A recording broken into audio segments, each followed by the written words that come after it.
Howdy folks, hope you're all having a good one, and welcome to Phase 2 of the Elite Dangerous Odyssey Alpha Test.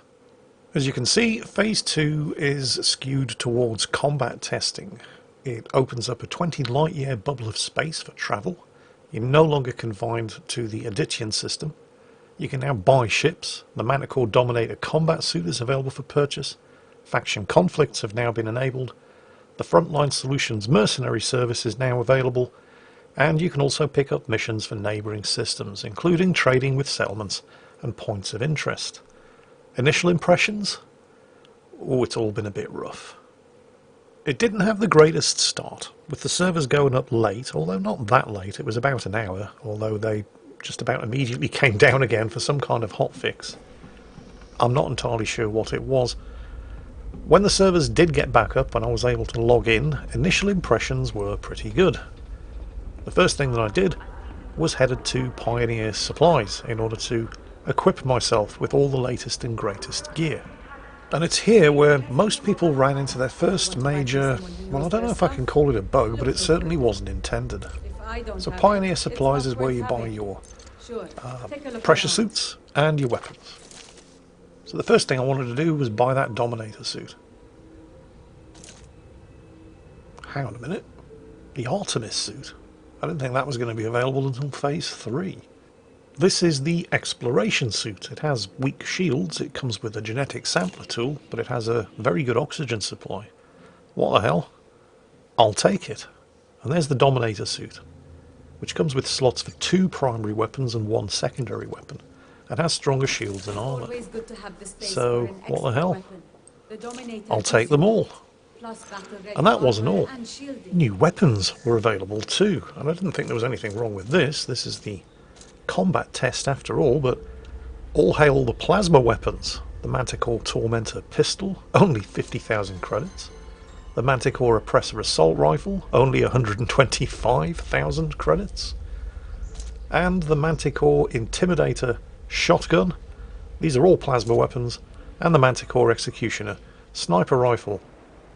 An absolute bargain at a mere 175,000 credits, so I snapped up 2 primaries, the assault rifle and the sniper rifle, as well as the secondary, the plasma pistol. These, by the way, are the weapons that the Dominator Battlesuit Armoured Guards at all of those threat level 0 mission sites are carrying, which is why they were able to dispose of you as quickly as they could when you're wandering around what are supposed to be very, very lightly defended settlements.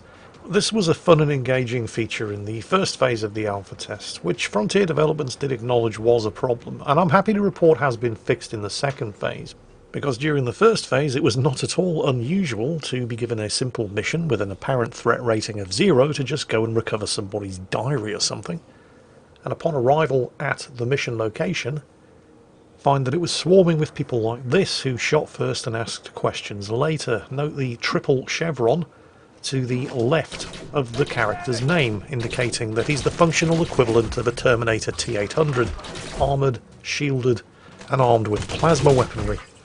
And that was apparently threat level 0. Except of course it wasn't. It was actually more like threat level 4, 5 or 6, but the mission descriptions were bugged, so you had no way of knowing just how much shit you were going to get yourself into until you arrived at the mission location and died. Well, that has now been fixed. Missions are now displaying the correct threat level. Let's take a look at some operations missions. Digital infiltration, covert shutdown, 800,000 credits. That's probably going to be, yep, threat level 5. Wait a minute. 276,000 is also threat level 5. Threat level 4, 7, and what the hell's going on? This doesn't seem to make any sense. How about this? Nice and threat level 4 for 160,000. Threat level 4 for 174,000. What's going on? All of those missions in the first phase that I was taking that only paid out like 100,000 credits and were displaying as threat level 0? Not so much.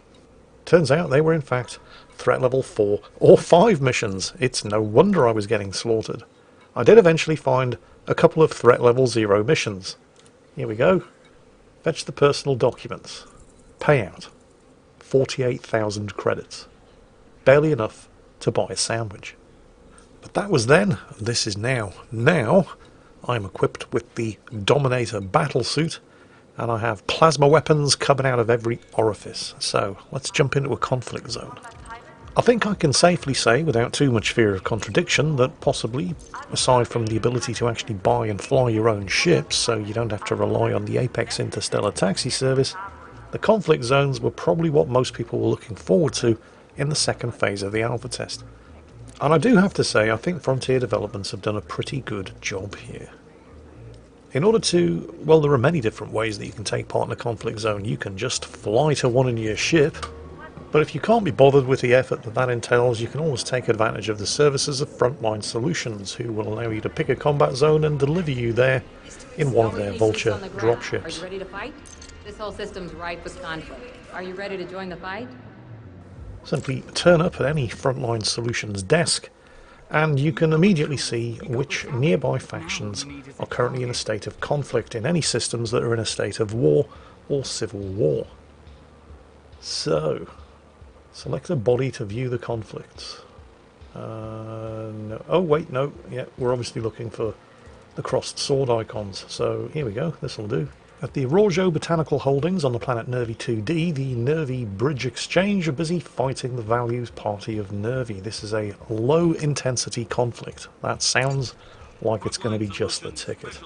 So, go ahead and sign up for the Nervi Bridge Exchange, whoever the hell they are, I don't really care. And you have 5 minutes to board your dropship. Just like with the Apex Interstellar Taxi Service, the elevators to the relevant hangars are located behind the office from which you took on the job. And there is my Vulture dropship. Well, it's not mine, it belongs to Frontline Solutions, but that's what's going to take me to where a whole bunch of people are in severe need of some killing. Let's take a look at the dropship, by the way, because this is the first time that I've been able to walk around a ship on foot. Something that I'm sure a lot of people have been looking forward to. I've always wondered what was down there. Nothing important, but there's the dropship. Now, unfortunately, if anybody was expecting that just taking advantage of Frontline Solutions services would instantly transport you to the relevant combat zone, I'm afraid you better get ready for some disappointment. The Vulture is going to fly you to the combat zone in real time, so in that respect, it's a lot like the Apex Interstellar Taxi Service. It's a lot like Apex Interstellar in another way. I don't know why, and I still don't understand the logic behind this, but any consumables that you bought at Pioneer Supplies somehow get magically teleported to your ship, and in order to equip them, you have to remove them from the ship's inventory before you board and transfer them to your backpack.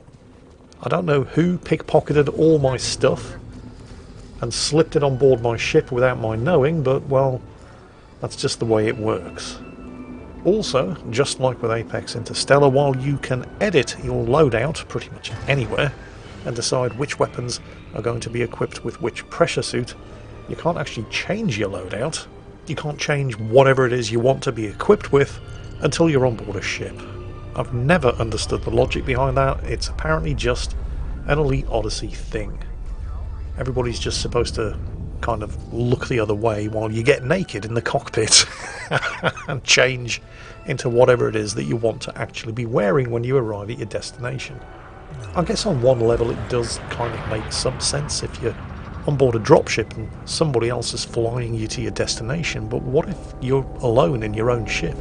I couldn't help but imagine what it must be like, but then again, you don't have to imagine it. If you've got yourself a decent flight sim set up, you can try it for yourself. One hand on the joystick, one hand on the throttle, both your feet on the rudders, and then try to change your clothes without losing control of the ship. Makes no sense whatsoever, but it's just the way things are. Well anyway, a thankfully short trip, courtesy of Frontline Solutions, and the dropship arrived at the combat zone, and it was time to go into action. Armoured in my Dominator suit, and armed with my plasma weapons. And then it crashed. Well, it's an alpha test. This is fine. Fortunately, when I got back in, I hadn't lost any progress. I was back in the Vulture dropship. Unfortunately, I was back at the mission jump-off point and had to fly all the way to the conflict zone again. No problems second time around, however. Although I did think something had gone wrong, at more or less this point. But it turned out that this is just the deployment animation from the dropship itself. It quite literally is going to drop me into the conflict zone, which I have to admit is pretty cool. Also, I hadn't actually noticed until right now, it automatically turns on your suit's shields for you, just in case you forget. Not sure why, after signing up with one side back at the Frontline Solutions office, I had to do it again on arrival, but whatever. It's certainly a lot easier to do than the rigmarole that you have to go through in order to pick a side in a space conflict zone, so I guess that's a +1. Time to see what... Ooh, that's very nice. This is the Plasma Assault Rifle. The upside to plasma weapons I'm rapidly discovering is that they tear through shields and armour with equal efficiency. They're not like laser weapons, which are great against shields but terrible against armour, or kinetic weapons that are great against armour but terrible against shields. With plasma weapons, they're just all-round efficient at everything. The downside, because there has to be a limiting factor, is that while a kinetic assault rifle, for example, might have an ammunition capacity of 40 rounds, the equivalent plasma rifle will only have an ammunition, or rather magazine capacity, of 20. The plasma sniper rifle, for example, it's not really a sniper rifle, it doesn't have that good a scope. We'll call it the plasma marksman, or precision rifle. Only has a 3-shot magazine capacity, but it does a fearsome amount of damage with each of those 3 shots. Now, the conflict zone itself seems to be a fairly simple capture the flag, with multiple flags or zones that need to be captured in order to take control of the base. Now, obviously this can be PvP, but if you are a silly old duffer like me who doesn't have the reflexes of a rattlesnake on crack like the young kids today, but at the same time you do kind of like the look of these conflict zones, you're not too keen on being humiliated by some youngster capping you with a 360 no-scope from 200 meters away, then don't worry. The conflict zones, just like everything else in Elite, can be played effectively solo. On the game menu at the start, before you log into the actual game itself, simply choose solo play rather than open. And if you do that, just like in the rest of Elite, you will never see another player in these combat zones. It will just be you with a team of bots against a team of bots. Do not expect it to be easy, however. Just because they're bots doesn't mean they're bad. I mean, obviously they're never going to have the potential to be as dangerous as a player, but they're not a pushover either. One thing that you should be aware of is that when you go into one of these conflict zones... What the hell is that over my head? I think it's the top of my helmet. It's very distracting.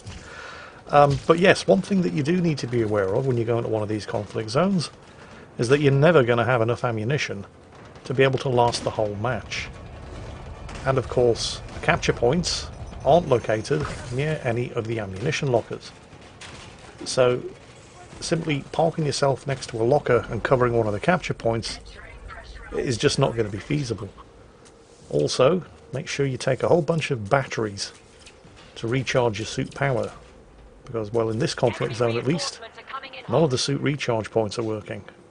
The facility is mostly without power, which of course means that when your suit is low on power, you have to try to negotiate the god-awful item wheel, which, I'm happy to say, the functionality has been improved. It's no longer quite like it was in the first phase of the alpha test, where trying to actually use something like a medikit or a battery pack in order to prevent yourself from dying, items which still cannot be bound to a hotkey, and trying to activate them through the item wheel was like playing Wheel of Fortune. And if you think I'm exaggerating as to just how bad that item wheel was in the first phase of the alpha test, here I am, just trying to turn my flashlight off. It really was that bad. It is a lot better now. It's still not great. Now it's almost not guaranteed to get you killed the first time you try to use it in combat. Unless, of course, you're using a joypad or a controller, which is what it has obviously been designed for. It's kind of weird though, because there's no console version of the alpha test up yet. It's PC only. Whatever. I don't care anymore. At this point, in this conflict zone, I have to admit, I was wondering what it was that I'd done to upset all of these guys, because they're all coming after me. Have a look at the radar in the top left corner of the screen. All you can see are these red thingies moving towards the blue thingy. I think I'm the blue thingy. It turned out that they didn't just dislike me more than anybody else on the team. I'm the only one on the team left alive. All of my AI companions have died, which means I'm going to be next. You lose a conflict zone when you run out of reinforcements. And we've just run out of reinforcements. So, yeah, remember this is solo play. There were no other players involved in this particular conflict zone. One team of bots against one team of bots plus me. And we lost. It turns out I was the weakest link. Oh, what a surprise, Jingles said. Absolutely nobody who's ever watched me playing in one of my videos. It was fun, though. Unfortunately, didn't earn any combat bonds. Although I did earn, I think, 120,000 credits just for taking part. So it wasn't a complete bust. It's particularly embarrassing, though, because I was armed with plasma weapons. I don't know if you'd noticed, but all the way through that conflict zone I was getting shot at with laser and kinetic weapons only. I was the only one actually armed with plasma weaponry. It turns out, I'm not making this up, Frontier Developments dropped a bit of a clanger. Not only was the Artemis suit not supposed to be available in Phase 2 of the alpha test, it's not supposed to be available until Phase 3, but it was there in the Pioneer Supply shop, and I bought it and equipped it and assigned it to a loadout. But that wasn't the only thing that was available for sale at Pioneer Supplies that wasn't supposed to be, which I thought was a bit weird, because Phase 2 is the combat test of the alpha. And there's nowhere in the alpha roadmap that mentions plasma weapons, so the fact that Pioneer Supplies were selling them in the combat phase of the alpha test didn't strike me as particularly strange. And yet, it turns out that the sale of plasma weapons, like the sale of the Artemis suit, was another cock-up. I don't know when plasma weapons are supposed to be available for sale, but it wasn't supposed to be today.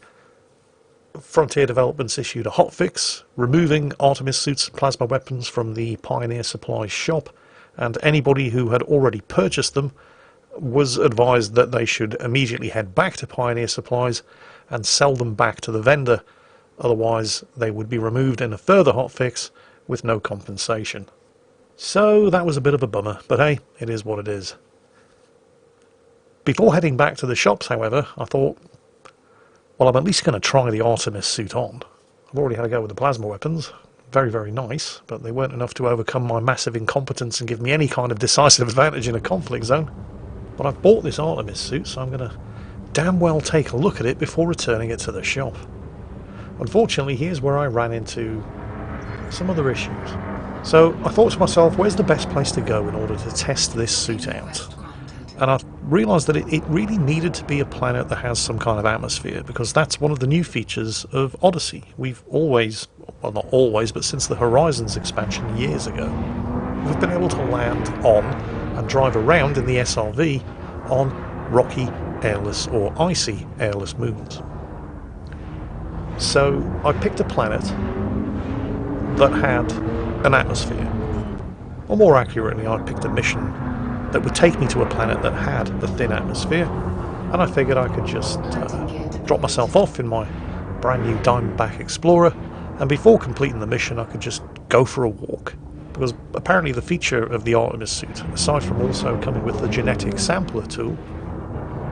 Wait, hang on a minute. Medium intensity conflict zone? What the hell? I specifically picked a mission with a threat rating of 0 in order to just test out the Artemis suit, to go for a walk in the landscape. And this was a threat level 0 mission, which is dropping me off in the middle of a medium intensity conflict zone. It turns out this is a thing. This isn't a bug, this is a feature working as intended. Any mission that you take, regardless of the mission's threat level, if that mission takes you to a system that's in a state of war or civil war, there's a chance that it could drop you off in the middle of a conflict zone with people fighting over the place where you're supposed to conduct your mission. Now, I obviously had no intention of declaring for either side, but I was curious to see what was going to happen. Unfortunately, my curiosity was going to go unsatisfied because I was attempted to land my Diamondback Explorer on the complex landing pad. The game crashed back to menu. Oh well, fine. It is an alpha test after all. Log back in. Unfortunately, I'm back in orbit, but hey, at least I don't have to travel all the way to this system. And after a mere few minutes, I was once again ready to touch down on the facility landing pad in my Diamondback Explorer. Unfortunately, exactly the same thing happened. It crashed back to the menu the second I tried to land, so I never did get to find out what would happen if I tried to recover somebody's CD collection in the middle of a raging medium-intensity conflict zone. Undeterred, I resolved to try again. Nothing fancy this time, just find somewhere that has an atmosphere, land on it, get out, go for a walk, see what the Artemis Suit is like. And so that is exactly what I did. And here I am, running around under the searing temperatures of an extremely warm star in the thinly atmosphered, I don't even know what the name of this planet is. Not that it matters. But you can see the dust clouds, something that you would never have seen on any of the airless moons previously available in the Horizons expansion. Except, this was recorded in Phase 1 of the alpha test, when I was running around in the Maverick suit. They've made some steps forward in Phase 2, but they've taken a couple of steps back as well, because this is what it looks like in Phase 2. First things first though, I do have to give credit where credit's due. There's now an auto-land feature, which will put the ship down for you on the surface of a rocky or icy planet. You no longer have to spend 15 minutes trying to search for that 4-inch square patch of flat land that the game will allow you to land on. So, thumbs up for that. Sadly, I don't know what the hell they've done with the textures. They looked fine, if not particularly detailed, in the first phase of the alpha, when you got out and walked around. And these are definitely much, much higher resolution textures. I'm just not sure what's going on with all of the texture, well, whatever the hell you call that. That is just... Anyway, this is the Artemis suit.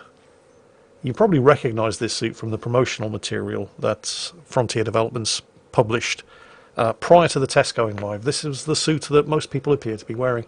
Unfortunately, I ran into a bit of a problem with the keyboard shortcuts for the external camera that you're seeing here, because it's Control, Alt and Space. And Control also makes you crouch, so... whatever. This seemed to be a recurring theme, at least on day 1 of the second phase of the alpha test. I'm sure there are going to be many, many hotfixes coming to fix a lot of these issues. But on day 1 at least, it really did seem to be a case of 1 step forward, 2 steps back. This, by the way, is the tool that's coming in Phase 3 with the Artemis suit. This is your genetic sampler. Phase 3, and I really can't get over all of that. What do you even call that that's going on with the textures? But Phase 3 of the alpha test is going to be all about exploration.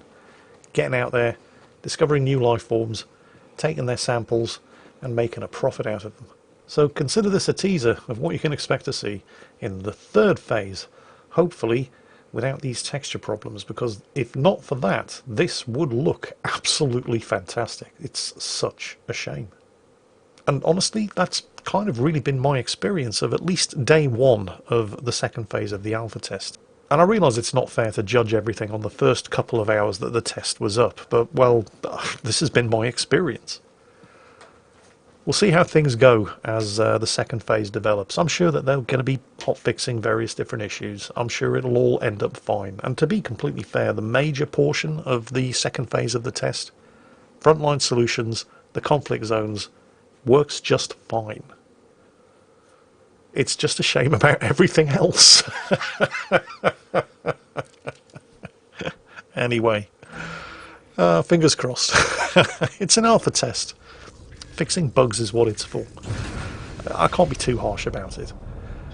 Anyway, that's it for today. I hope you've enjoyed it. I hope you've been amused by it. I hope you're looking forward to this all working properly, because I definitely am. And as always, take care, stay safe, and I'll catch you next time.